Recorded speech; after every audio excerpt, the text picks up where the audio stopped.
Hello everyone, welcome back to the channel. In today's video, I'm going to give you the answer to this question, that is, can you use a blink camera without subscription? So in order to find the answer to this question, I recently came across this support page in which this was the question, that is a blink subscription plan required to use my blink products?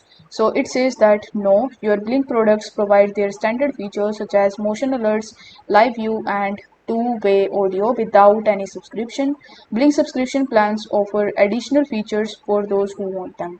So if your account was created on or before April 2020, you will continue to have access to the 7200s, which is 2 hours of free cloud storage and other features for any and all future devices set up in your account.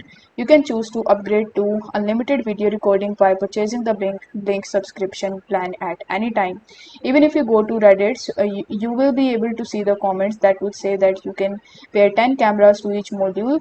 System is a group of cameras that you arm and disarm as a group.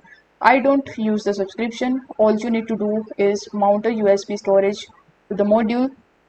It will automatically save the USB once your cloud service ends. So it finally gives us the answer, that is, you can absolutely use a blink camera without subscription. So I hope this video was helpful, and if it was, then don't forget to like the video and subscribe to the channel. Thank you so much for watching.